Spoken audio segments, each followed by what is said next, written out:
الحمد لله رب العالمين، والصلاة والسلام على نبينا محمد وعلى آله وصحبه أجمعين، أما بعد. باب وجوب الإحرام وصفته. عن عائشة رضي الله تعالى عنها قالت: خرجنا مع رسول الله صلى الله عليه وسلم عام حجة الوداع، فمنا من أحل بعمرة ومنا من أحل بحج وعمرة ومنا من أحل بحج، وأحل رسول الله صلى الله عليه وسلم بالحج، فأما من أحل بعمرة فحل، وأما من أحل بحج أو جمع بين الحج والعمرة فلم يحل حتى كان يوم النحر. متفق علیہ. حج کا یہ تیسرا چیپٹر ہے کتاب الحج کا.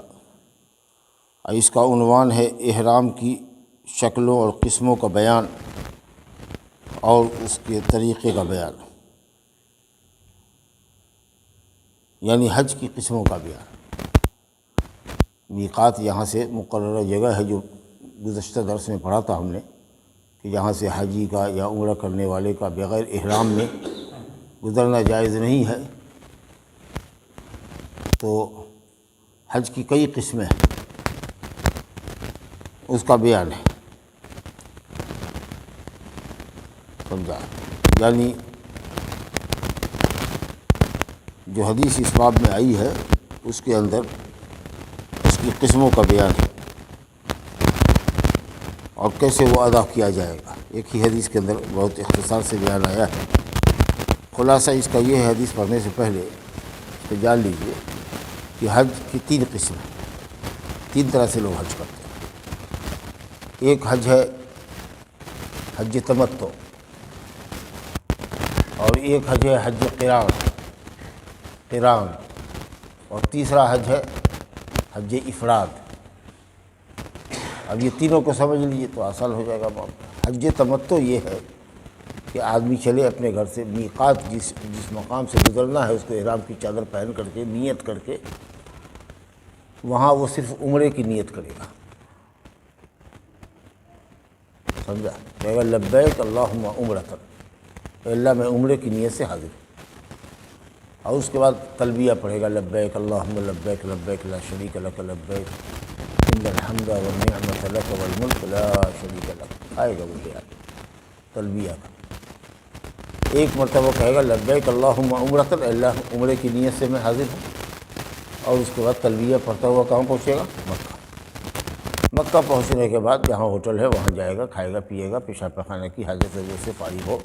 ضرورت ہے تو اگر غسل کرنا ہے صفائی ستھرائی کے لیے، پھرتی چستی لانے کے لیے تو غسل کر لے. ایک چادر اور رکھے رہتا ہے احتیاطاً، اس چادر کو پہن لے، کمر میں لپیٹ لے، گردن پہ ڈال لے، اور پھر وہ بندہ پہنچ جائے کعبۃ اللہ میں. اور حجر اسود ایک کونے پر ہے، اس کونے سے چکر لگائے کعبہ کا. 7 چکر لگانا ہوگا. حجر اسود سے حجر اسود تک آنا ایک چکر، ایسے 7 چکر لگائے. اور اس کے بعد 2 رکعت نماز پڑھے گا. پھر اس کے بعد نکلے گا صفا پہاڑی پر. صفا سے مروہ، مروہ سے صفا، صفا سے مروہ، مروہ سے صفا. اس طریقے سے جانا ایک چکر، ایک سعی، آنا ایک سعی. اس طرح سے صفا سے شروع کرے گا. صفا پہاڑی ہے، مروہ پہاڑی پر جا کر کے 7واں چکر اس کا ختم. طواف 7 چکر ہوا. اس کے بعد اس کی 2 رکعت نماز پڑھی گئی، طواف مکمل. اور صفا سے سعی دوڑ شروع کرے گا.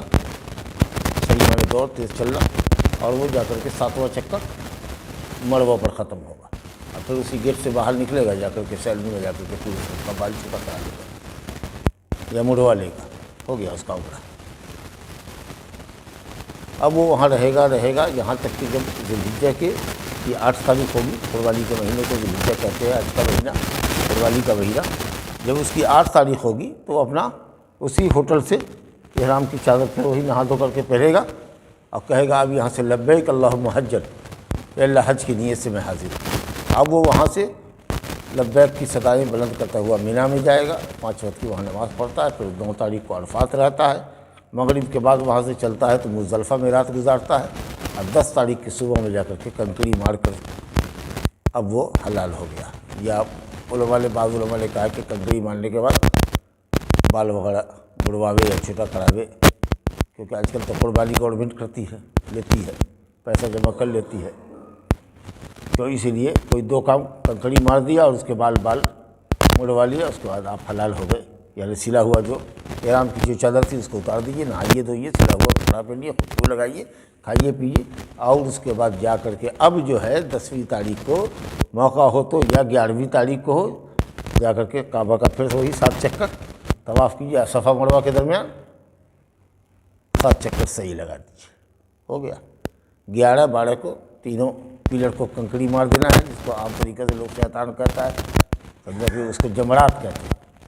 ہاں، کنکڑی پلر ہے، ایک دائرے میں وہ پلر ہے، اس کے اندر 7 کنکڑی، بسم اللہ اللہ اکبر کہہ کے مارنا، اللہ اکبر اللہ اکبر کہہ کے گرانا ہے، اس میں ہو گیا۔ یہ جو آپ گئے باہر والے جتنے ہیں عام طریقے سے سب حج تمتع کرتے ہیں کہ میقات سے عمرے کی نیت سے، میقات سمجھ لگے وہ جگہ جہاں سے احرام کی چادر پہن کے آگے جانا ہے، عمرے کی نیت کر کے مکہ پہنچنا ہے، عمرہ کا ارکان ادا کر دینا ہے، اور وہ 3 ہے طواف، صفا مروہ کی صحیح، اور بال چھوٹا کرانا، حلال ہو گیا۔ اب آپ تمتع کیجیے، یعنی فائدہ حاصل کیجیے، سلا ہوا کپڑا پہنیے، خوشبو لگائیے، ایون بیوی ہے تو اس سے ملاقات کر سکتے ہیں، یہاں تک کہ 8 ذی الحجہ آئے گا تو پھر آپ کو ظہر سے پہلے نہا دھو کر کے حج کی نیت سے میرا چلا، اس کو کہتے ہیں حج تمتع، اور یہ حج کی سب سے افضل قسم ہے۔ اس میں بس یہ کرنا ہے کہ ایک قربانی دینی پڑتی ہے، ایک بکرا ذبح کیجیے، یا نہیں تو بڑے جانور میں 7واں حصہ جس کو کہتے ہیں، جیسے ہم لوگ یہاں قربانی میں لیتے ہیں، ایک حصہ وہ لیجیے، اور اگر کسی کے پاس اس کی طاقت نہیں، اس کی طاقت نہیں ہے تو 3 روزہ وہ حج میں رکھے گا، 6 7 8، اگر نہیں رکھ سکا کسی وجہ سے تو 11 12 13 جیسا کہ پچھلے درس میں آیا ہے، ایام تشریق کے دن روزہ رکھے گا، اور 7 روزہ اپنے ملک لوٹنے کے بعد رکھے گا۔ یہ 10 روزہ گویا کہ قربانی نہ دینے کے بدلے میں، یہ ایک حج کی قسم ہوئی، اس کو کہتے ہیں حج تمتع۔ دوسرے حج کی قسم یہ ہے کہ آدمی میقات پر پہنچا، اس کے ساتھ جانور ہے، بکرا لیے ہوا ہے یا اونٹ لیے ہوا ہے، جو بھی ذبح کرنا ہے، یا اگر وہاں پہ میقات پہ نہیں ہے تو راستے میں مکہ پہنچنے سے پہلے خرید لیا اور اس کو ساتھ لے کے جا رہا ہے، میقات پر اس نے عمرہ اور حج دونوں کی نیت ساتھ کر دی، کہا لبیک اللہم عمرۃ و حجا، عمرہ حج دونوں کی نیت اللہ ایک ساتھ، اس کو کہتے ہیں حج قران، جوڑا، عمرہ اور حج کو دونوں کو جوڑ دیا ساتھ ساتھ۔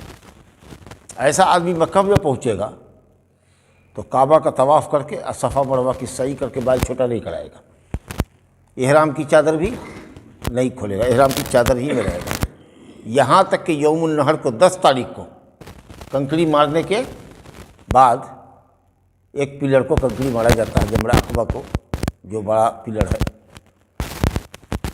جس کو عام پبلک کی اصطلاح میں، عوام الناس کی اصطلاح میں بڑا شیطان کہتے ہیں، بڑا شیطان کو کنکڑی مارا، اس کے بعد وہ آدمی حلال ہوگا۔ پھر بال ناخن تراشنے وغیرہ کے بعد وہ آ کر کے پھر مکے میں 10 کو ہو 11 کو صرف کعبہ کا طواف کر کے چلا جائے گا، صحیح نہیں کرے گا، اس کا حج ہو گیا۔ 11 12 کو وہ بھی کنکڑی مارے گا، معاملہ ختم، سمجھ لیں۔ تو یہ حج قران کرنے والا جو ہے، حج اور عمرہ دونوں کی نیت سے مکہ پہنچا، کعبہ کا طواف، صفا مروہ کی سعی کرنے کے بعد بال نہیں چھوٹا کراوے گا، احرام کی چادر نہیں کھولے گا، احرام کی چادر میں باقی رہے گا، کب تک؟ یوم النحر 10ویں تاریخ، کنکڑی مارنے کے بعد ہی حلال ہوگا۔ اور حج کی تیسری قسم ہے حج افراد، کہ آدمی میقات پر جائے اور صرف حج کی نیت کرے کہ لبیک اللہم حجا، کہ اللہ میں حج کی نیت سے حاضر، گویا کہ اس سفر میں ہم کو عمرہ نہیں کرنا، صرف حج کی نیت سے حاضر۔ وہ آدمی بھی جائے گا تو کعبہ کا طواف کر کے صفا مروہ کی صحیح کر کے احرام کی چادر میں ہی باقی رہے گا، ٹھیک اسی طریقے سے جس طریقے سے قران کرنے والا حج عمرہ دونوں کو جو ساتھ نیت کرتا ہے، دونوں کی ساتھ نیت کرنے والے کی طریقہ سے وہ بھی احرام کی چادر میں رہے گا، جہاں تک کہ منی، عرفات، مزدلفہ سب سے ہو کر کے شیطان کو کنکڑی، بڑے شیطان کو مار کے احرام کی چادر کھول کے نہا دھو کر کے آئے گا، اور کعبہ کا وہ بھی طواف افاضہ کر لے گا، اور ہو گیا اس کا بھی ہے، 11-12 کو کنکری مارے گا۔ اس کو قربانی کا جانور دینا نہیں ہے۔ تو حج کی یہ 3 قسمیں ہوتی ہیں، 3 طرح کے حج ہوتے ہیں جو لوگ کرتے ہیں۔ کوئی حج تمتع کرتا ہے، عمرے کی نیت سے گیا، عمرہ کر کے حلال ہو گیا، 8 تاریخ کو پھر حج کی نیت سے گیا۔ کوئی ہے کہ میقات سے عمرہ حج دونوں کی نیت ساتھ کر کے گیا، مگر اس کے ساتھ ہدی ہونی چاہیے، قربانی کا جانور ہونا چاہیے۔ وہ جا کر کے وہاں پر طواف صحیح کر کے احرام کی چادر میں رہے گا، جیسا کہ سنا آپ نے 8 تاریخ سے حج شروع ہوتا ہے، 10 تاریخ کو کنکری مارنے کے بعد ہی حلال ہوگا۔ اس کو حج قران کہتے ہیں، دونوں کی نیت ایک ساتھ کیا۔ اور ایک حج افراد ہوتا ہے جس میں حاجی میقات پر صرف حج کی نیت کرتا ہے، اور اس کے بعد وہ جا کر کے طواف صحیح کر کے احرام ہی کی چادر میں باقی رہے گا، ٹھیک جیسے قارن ہے۔ پابندی ہے، خوشبو نہیں لگا سکتا، سلا ہوا کپڑا نہیں پہن سکتا، یہاں تک کہ 10 تاریخ کو کنکری لگانے کے بعد وہ بھی حلال ہوگا، لیکن وہ قربانی کا جانور نہیں دے گا، یہ علماء نے کہا۔ اور بعض علماء نے کہا کہ نہیں، نبی صلی اللہ علیہ وسلم نے جو حج فرمایا تو صحابہ سے کہا کہ جس کے پاس قربانی کا جانور ہے، ہدی ہے جو مینا میں ذبح کرنے کے لیے ہے، اگر وہ لے کے آیا ہے تب تو میری طرح سے احرام میں باقی رہے، 10 تاریخ کو حلال ہوگا۔ اور جس کے ساتھ قربانی کا جانور نہیں ہے وہ ہر حال میں احرام کھول دے، طواف اور صحیح کرنے کے بعد بال چھوٹا کرا کر کے حلال ہو جائے، اور 8 تاریخ کو حج کی نیت کرے گا، جس کو کیا کہتے ہیں ہم لوگ حج تمتع۔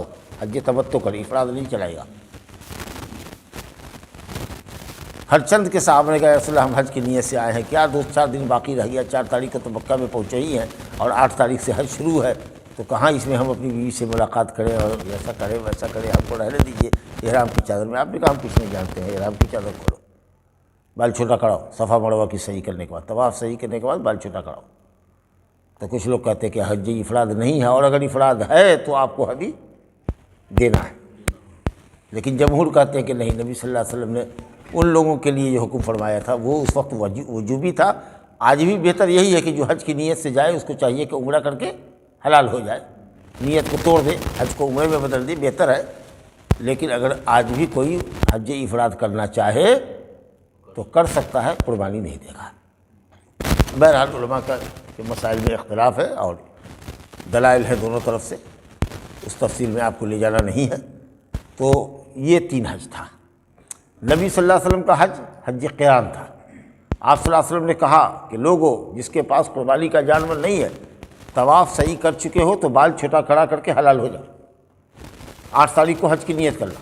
اما انا، لیکن میں حلال نہیں ہوں گا کیونکہ میں حج کا جانور لے کر کے آیا ہوں، سمجھا کہ اسے میں حلال نہیں ہوں گا، یہاں تک کہ حتیٰ انہرا، یہاں تک کہ جانور کو ذبح کر لوں گا، کنکری مار لوں گا، جب جانور کو ذبح کروں گا تب میں حلال ہوں گا۔ لوگ ادھر ٹال مٹول کر رہے تھے حکم کی بجا آوری میں، تو آپ نے یہ فرمایا کہ لو استقبلت من امری ما استدبرت، جو بات میرے بات کو جانی ہے اگر پہلے جانتا تو میں بھی ہدی کا جانور نہ لاتا اور میں بھی عمرہ کر کے حلال ہو جاتا اور حج تمتع کرتا جیسے تم کو حکم دے دیں۔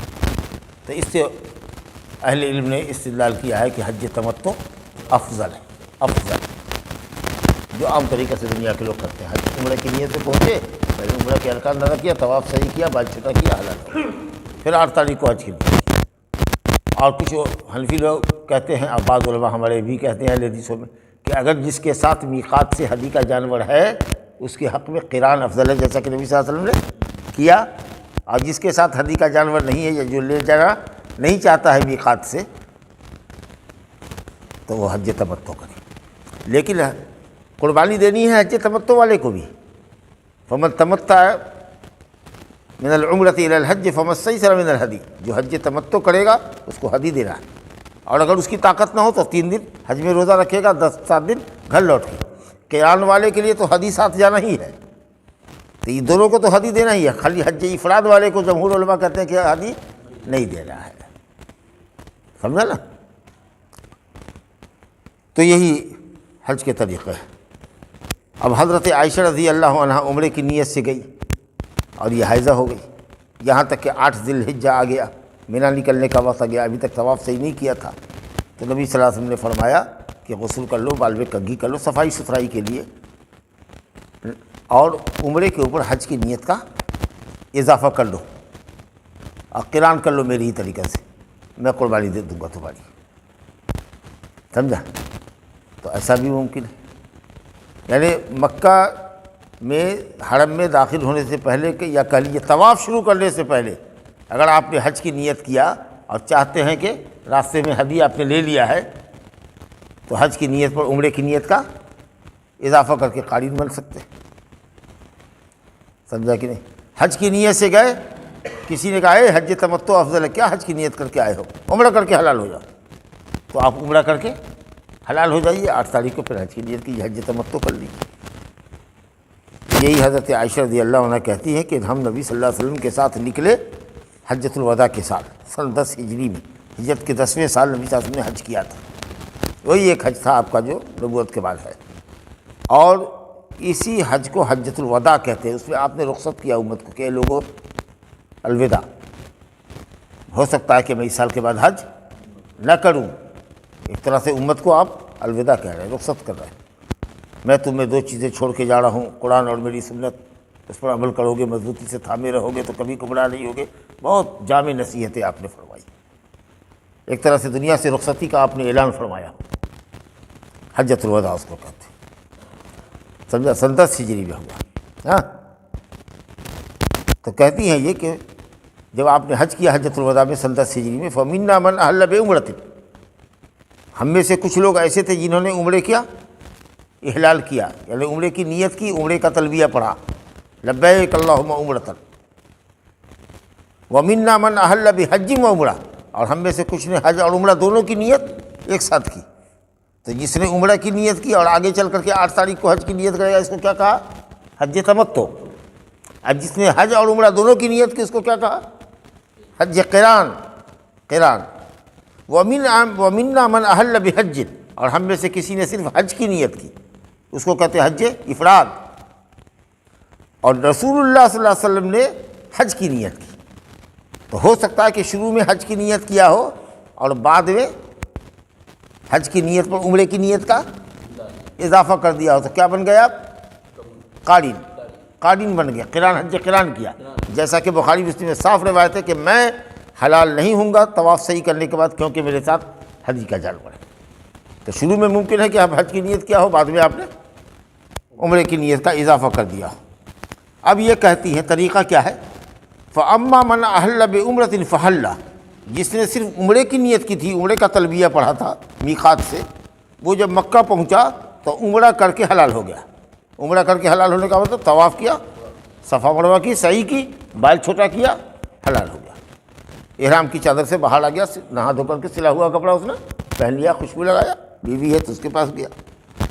وَأَمَّا مَنْ أَحَلَّ بِحَجٍّ، اور جس نے صرف حج کی نیت کی تھی، او جمع بین الحج والعمرہ، یا حج اور عمرہ دونوں کو ایک ساتھ جمع کیا تھا، یعنی جو قارن تھا اور مفرد تھا، جس نے حج قران کیا تھا یا حج افراد کیا تھا، فلم یحلوا، یہ لوگ طواف اور سعی کے بعد حلال نہیں ہوئے حتیٰ کان یوم النحر، یہاں تک کہ قربانی کا دن آیا.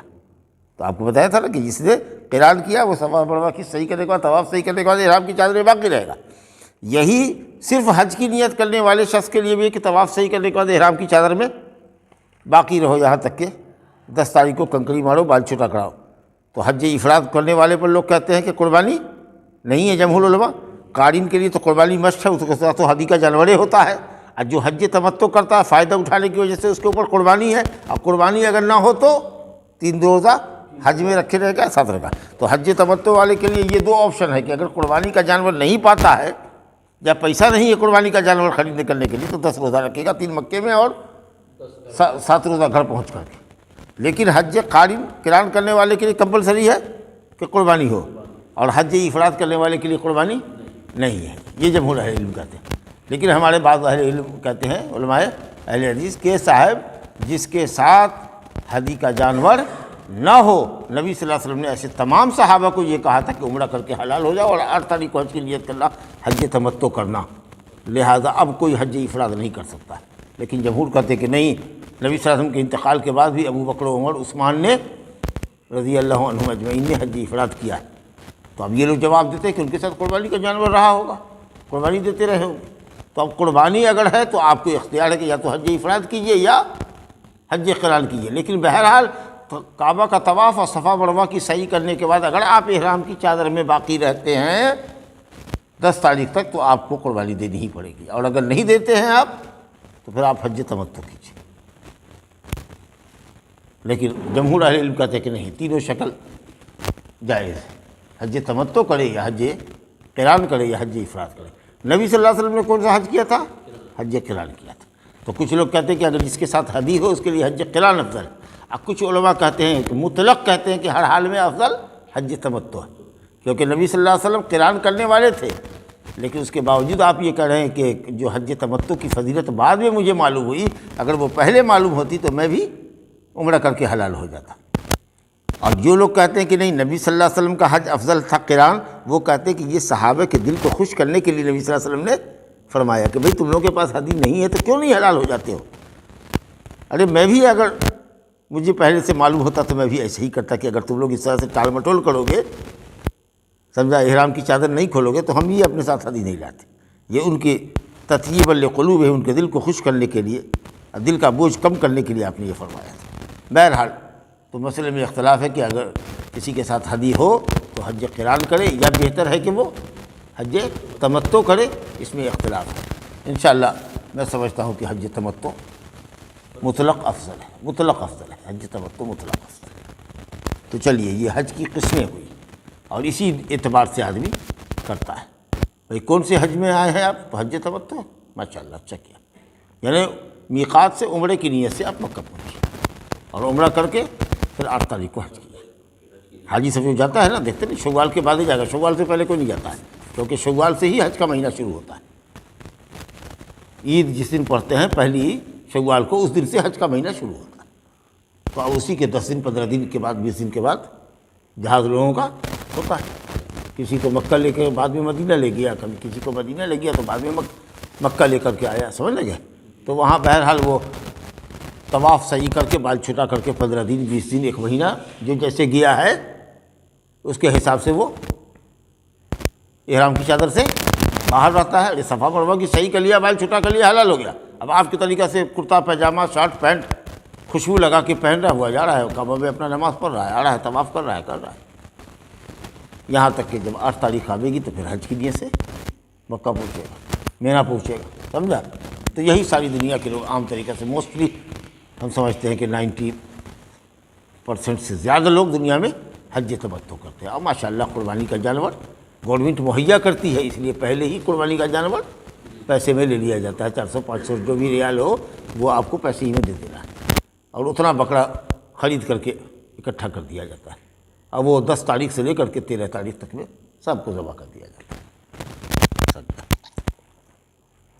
تو اب وہ مسئلہ نہیں ہے کہ صاحب روزہ رکھے کہ نہ رکھے، اب سوائے اس کے کہ جو لوگ لوکل آتے ہوں گے حج تمتع کرنے والے، سرکاری فنڈ سے نہیں آتے ہوں گے، وہ پیسہ جمع نہیں کرتے ہوں گے، ایسے ہی چڑا کر کے بغیر تصریح کے اگر آ گئے تو ان کی اپنی مرضی ہے کہ اپنے خریدا بازار سے آپ ذبح کیا، سمجھا کہ، یا اگر نہیں طاقت ہے تو روزہ رکھ لیا 3 روزہ حج سے پہلے، اور 7 روزہ گھر جا کے لوٹے تو رکھا۔ لیکن عام طریقے سے اب جو باہر سے لوگ جاتے ہیں وہ بہرحال پہلے قربانی کی جانور کا پیسہ ان سے ادا کر لے لیا جاتا ہے، اس کے بعد جائیے، سمجھا کہ نہیں؟ اب آپ تو ایسی صورت میں لوگ حج تمتع ہی کرتے ہیں۔ تو حج تمتع کا طریقہ سمجھ میں آ گیا کیا؟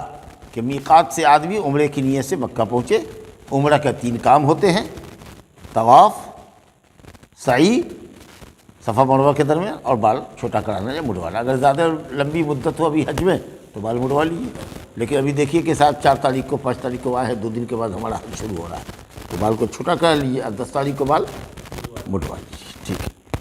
چلیے صاحب آپ نے حج کی تینوں قسم سمجھ لی، حج افراد، حج قران، حج تمتع۔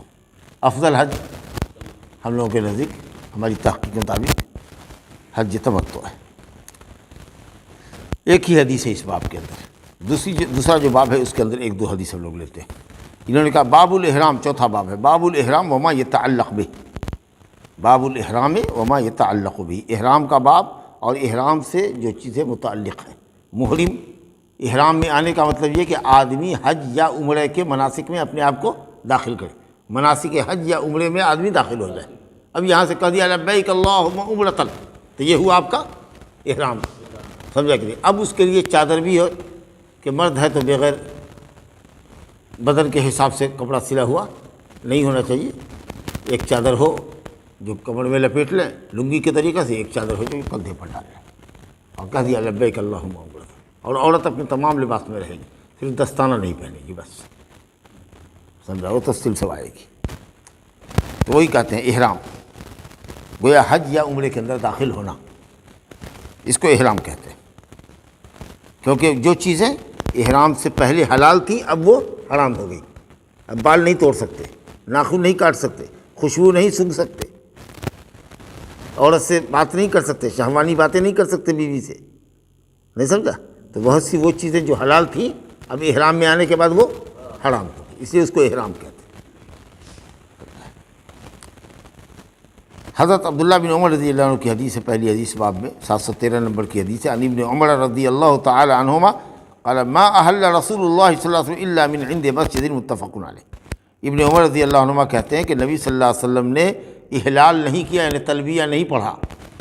احلال اصل میں کہتے ہیں رفع الصوت کو، با آواز بلند، آواز بلند کرنا، اسی سے ہلال عید ہوتا ہے، عید کا چاند نکلتا ہے تو ہم تو چاند نکلا آواز نہیں گونجتی۔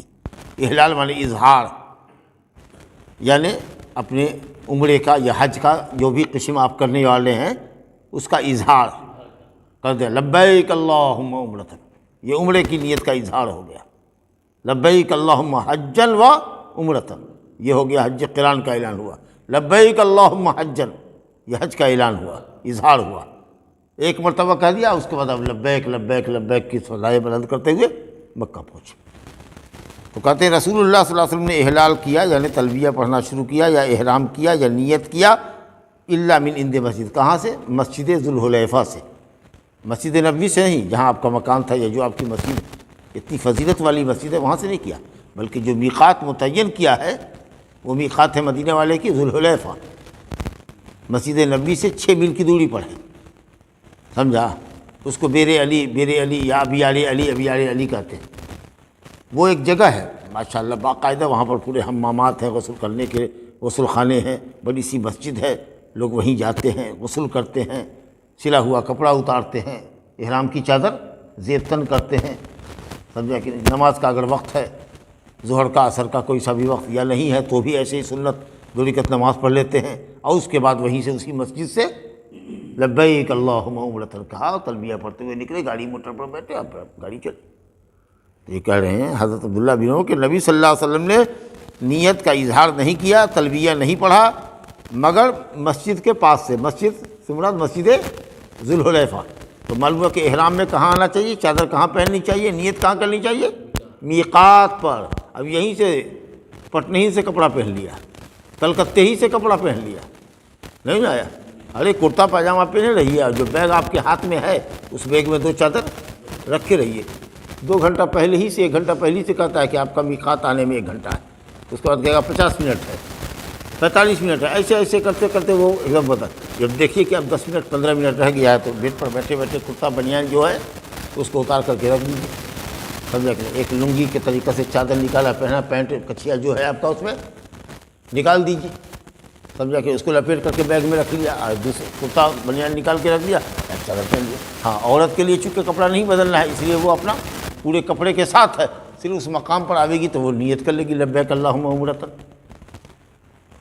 ایون ناپاک بھی اگر ہو گئی، راستے میں اگر حیض بھی جاری ہو گیا تو بھی اس کو اس مقام سے لبیک عمرۃ کہہ کے مکہ پہنچ جانا ہے، جب پاک ہوگی تب جا کے حج کرے گی، عمرہ کرے گی، سمجھا نا؟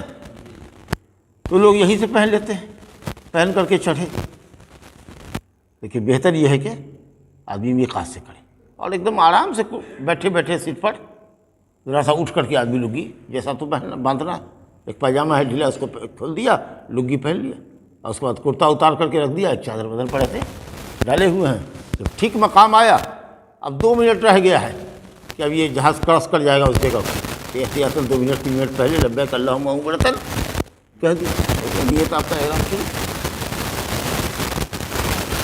تو بہتر یہ ہے کہ آدمی میقات سے افضل بھی ہے، حالانکہ نبی صلی اللہ علیہ وسلم کے لیے افضل تھا اگر ہوتا تو مسجد نبوی سے، لیکن آپ نے وہاں جا کر باندھا، اسی لیے میقات پر احرام باندھنا نیت کرنا افضل، اور یہی نبی صلی اللہ علیہ وسلم کی سنت۔ آگے ایک روایت اور ہے، خلاد بن صائب کہتے ہیں، اپنے باپ سے روایت کرتے ہیں، صائب بن یزید سے،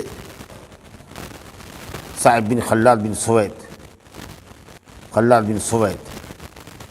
کہتے ہیں کہ رسول اللہ صلی اللہ علیہ وسلم نے فرمایا اتانی جبریل، میرے پاس جبریل امین علیہ السلام آئے۔ بزرگ فرشتے ہیں، آپ جانتے ہی ہیں، جو وحی لاتے تھے انبیاء کرام کے پاس۔ کہتے ہیں میرے پاس جبریل آئے، فامرنی ان آمر اصحابی، اور انہوں نے مجھے حکم دیا کہ میں اپنے ساتھیوں کو حکم دوں ان یرفعوا اصواتهم بالاحلال، کہ وہ نیت قلبیہ بآواز بلند پڑھیں، ہاں بآواز بلند پڑھیں، لبیک اللہم لبیک، ماشاء اللہ ایک دم فضا گونجتی رہتی ہے پورے راستے۔ اور سفر میں آپ جب اونچے راستے پر چڑھتے اللہ اکبر، جب ڈاؤن ہوتی سواری، پہاڑی راستہ ہے، اپ ڈاؤن ہوتا رہتا ہے سمجھا کہ نہیں، تو جب ڈاؤن ہوتے تو سبحان اللہ، اوپر چڑھتے تو اللہ اکبر، آپ بیچ میں تلبیہ پڑھ رہے کثرت سے۔ اور عورت آہستہ آہستہ پڑھے گی، کیونکہ قافلے میں مرد حضرات بھی ہیں تو اس کو اپنے زیر لب ہی پڑھنا ہے، اور مرد حضرات بآواز بلند پڑھتے ہیں۔ تو کہتے ہیں کہ حضرت جبریل نے کہا کہ آپ اپنے ساتھیوں کو حکم دیجئے کہ تلبیہ بآواز بلند پڑھیں۔ اس کے بعد ایک روایت ہے ان زید بن ثابت رضی اللہ عنہ، زید بن ثابت رضی اللہ عنہ کہتے ہیں کہ نبی صلی اللہ علیہ وسلم احلال میں یعنی احرام میں آنے کے لیے آپ نے اپنا سلا ہوا کپڑا ہٹایا، غسل کیا، غسل کرنے کے بعد آپ نے سلا ہوا کپڑا اتار دیا، اس کے بعد وہی چادر پہنی کمر میں، اور اس کے بعد ایک چادر بدل پہ ڈالی، اور وہاں سے آپ نے نیت کیا۔ تو گویا کہ محرم سلا ہوا کپڑا نہیں پہنے گا۔ اور یہ بھی معلوم ہوا کہ احرام میں آنے سے پہلے تاکیدی سنت ہے کہ آدمی مرد عورت دونوں غسل کر لیں۔ ایون اگر مدینہ سے آ رہے ہیں، عورت حائضہ بھی ہے، تو اس کو چاہیے کہ میقات پر جا کر کے بڑھیا سے غسل کرے۔ سینکڑوں حمامات، پریشانی کی بات نہیں، سمجھا نا؟ لیکن اگر خطرہ ہے تو چلیے ہوٹل ہی سے غسل کر کے نکلتے ہیں، کپڑا وہاں پہنیں گے، عورت یہیں سے پہن لے، کپڑا وہاں پہنیں گے، نیت تو وہیں کر دی۔ اور اگر آپ اپنے غسل کو بھی وہاں پر مؤخر کیجئے کہ چلتے ہیں غسل کر لیں گے، ہم تو مرد ہمارے لیے کیا ہے، لیکن چونکہ بہت بھیڑ بھاڑ کا زمانہ ہے آج کل، تو اس لیے چلیے ہوٹل ہی سے غسل کر کے نکلتے ہیں کرتا پائجامہ میں، اور وہاں جا کر کے احرام کی چادر بدل لیں گے، سمجھا کہ؟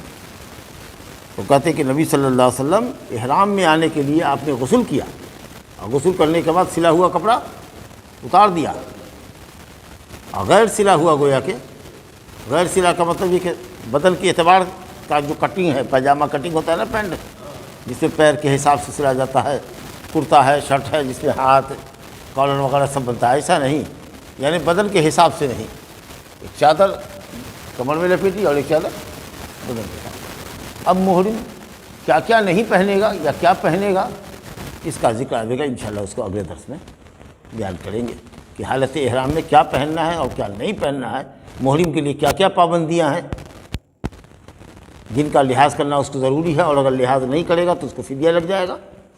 انشاءاللہ اس کا بیان اگلے درس میں ہوگا۔ وباللہ التوفیق۔